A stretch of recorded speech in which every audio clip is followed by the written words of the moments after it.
الشرطه اللي بيتقدم به نادي بتروجيت حتى الان. رضا العزب في الجهه اليمنى مضغوط عليه على طول من اسامه محمد، بيضطر يرجع لمعروف اللي بيلعب له 1 2، لكن اقرب دبش بيقطع الكره والتحام مع رضا، والحكم بيتدخل وقال فاول. ده كان عمر يحيى الملتحم في الكره الماضيه، وامامنا اللاعب رضا العزب. برافو يا رضا، خد فاول من مكان اكتر من رائع، قد تكون كره خطيره جدا لمصلحه نادي اتحاد الشرطه. زي ما قلنا اتحاد الشرطه بقاله فتره لم يهزم، يا ترى هيقدر يعود في المباراه ولا؟ طبعا تفوق نادي بتروجيت النهارده وتالقه في خلال الموسم هيقدر ان هو يفرض الهزيمه الثالثه على نادي اتحاد الشرطه في هذه البطوله.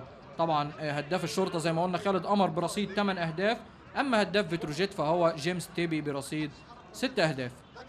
هنتابع الكرة اللي في مكان خطير جدا جدا جدا وممكن وسهل يسجلوا منها الهدف الاول نادي اتحاد الشرطه. رضا العزب وحسام عبد العال، الاقرب ان هو يسدد حسام عبد العال، بيلعبها على طول حسام وجول جول جول حسام عبد العال.